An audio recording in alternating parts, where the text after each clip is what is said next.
Welcome back.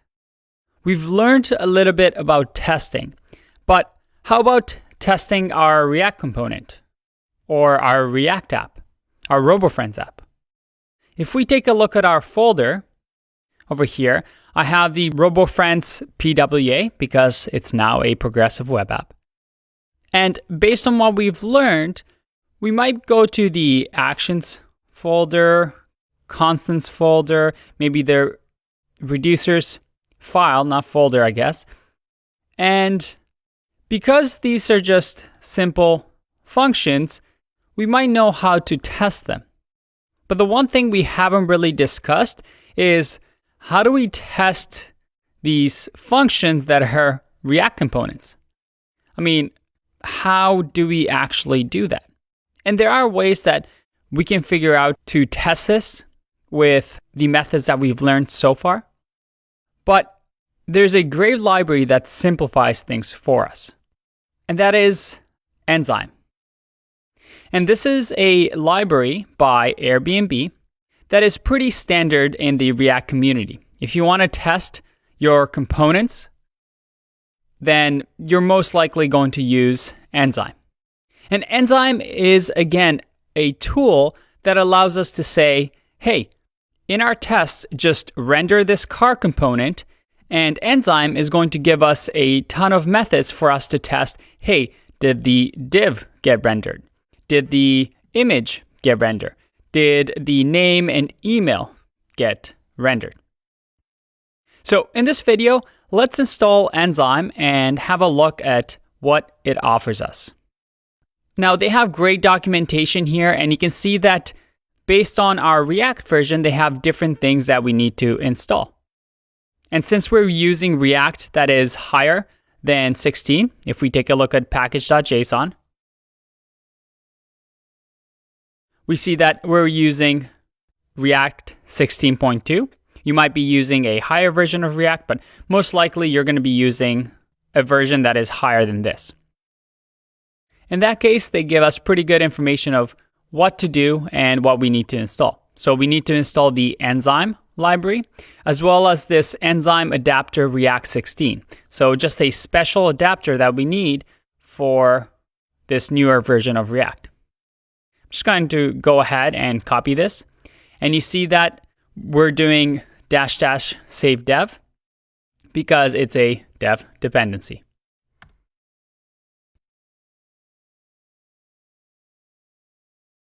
All right, we have Enzyme installed with the Enzyme adapter.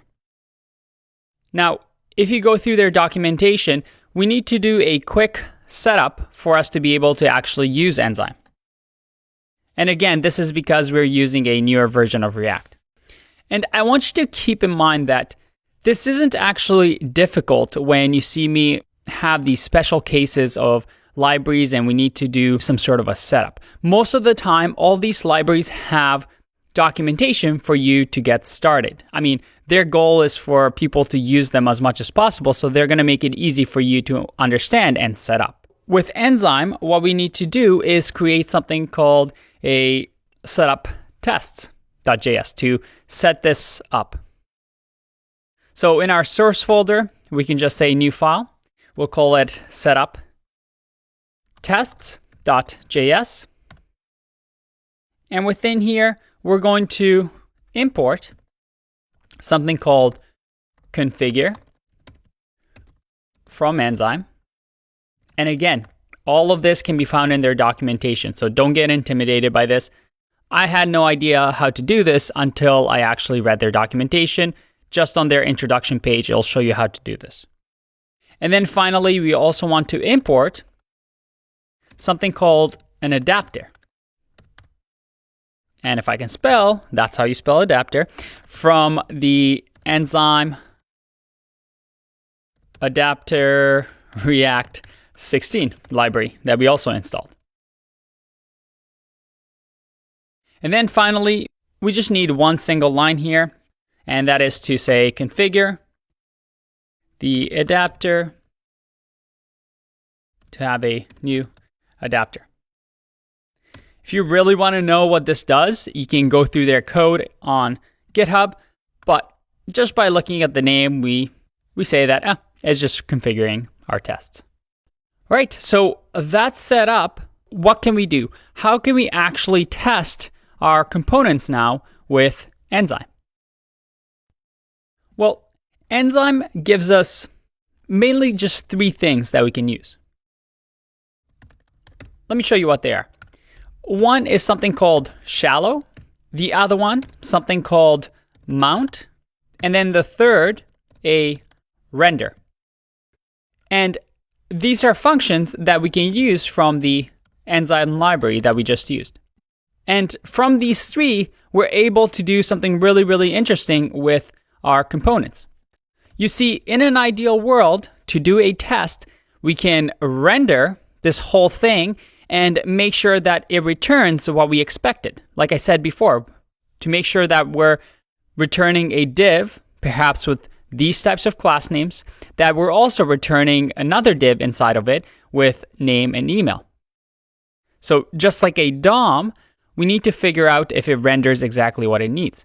And just by looking at the names, it looks like Enzyme provides for us a way to render, mount, and shallow this component. So what do these all mean? And I'm going to give you a heads up. Most likely, 90% of the time, you want to use shallow. And shallow is what we're going to be using in this course.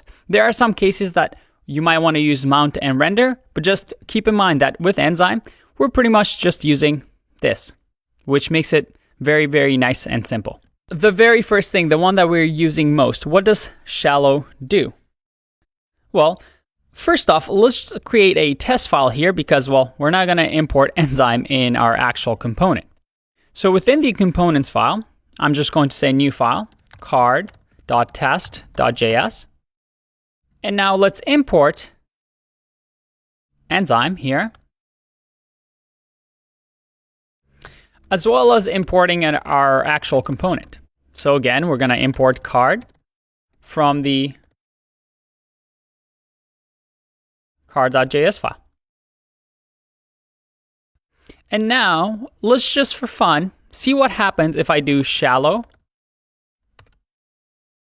card or the card component. And let's just console log this.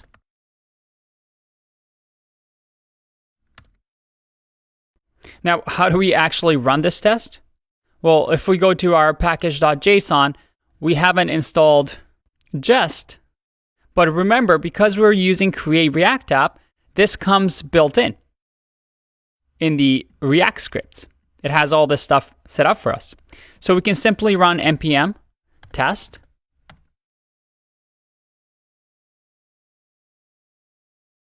And we get a bit of an error here. We say that React is not defined. That's because, remember, we're using JSX here. So we need a way to read JSX. And if you remember, with any component, we always import React from the React package. All right, and it says that our test suite must contain at least one test because we're not really testing anything. But at the bottom here, we see that we have a shallow wrapper of length 1. So what does shallow do? Simply by running this syntax, we're saying, hey, shallow render this card component. And shallow rendering is useful because it just renders the card component. If the card component, for some reason, let's say had another component inside of it, that is the hello component, well, it's not going to render that as well. It's just going to shallowly render just this component. And it's useful because it constrains yourself to testing one component at a time, one unit, as you might remember. A unit test is something that just tests one unit at a time, one small piece at a time. And this ensures that your tests aren't indirectly asserting on a behavior of a child component like the hello component. So that's why I'm a big fan of the shallow rendering in Enzyme. Ideally, you just want to test one thing at a time without affecting all the child components. And this keeps your tests nice and clean. Now, the cool thing with shallow is that we get a ton of methods that we can now use on this card component. For example, now, because we've rendered this, we can use our good old friend expect to say, expect the shallow rendered card component, and then we can say to equal 1, and we'll just give it a length property here. And again, we want to wrap this in our it block, expect to render card component.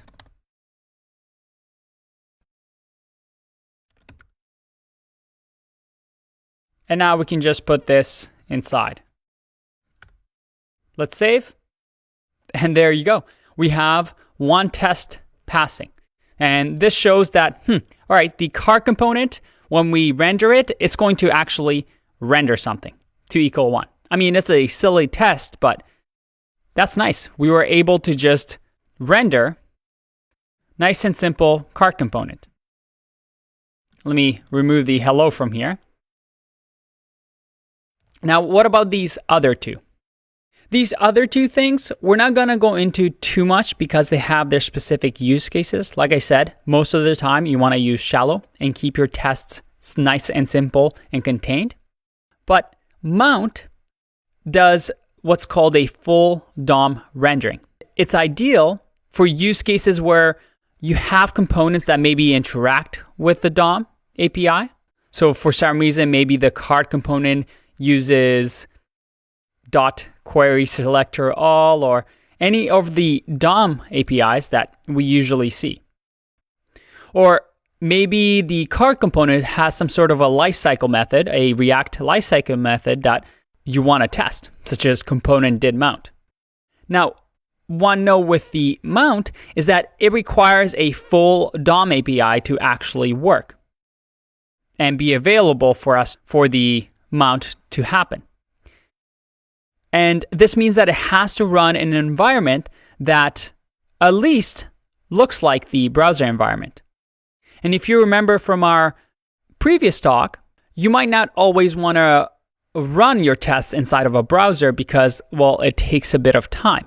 So if you don't want to run your tests inside of a browser, you might use something like a headless browser or a JS DOM. And it's recommended that with JS DOM is used with mount.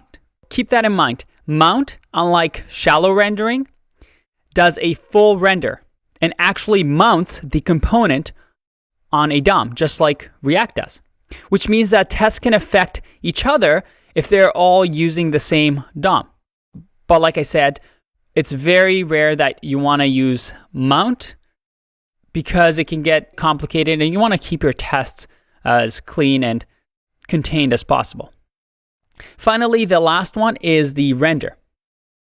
And the render function, as the name suggests, is used to render React components, but unlike to a real DOM, it's rendered to a static HTML. So render returns something very similar to what shallow and mount does. However, the difference is that render uses a library called Cheerio underneath the hood.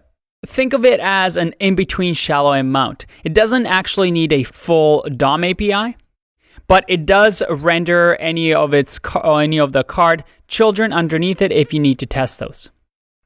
All right, so we have Enzyme set up and we can test some of our components, but there's still a little bit more work we need to do.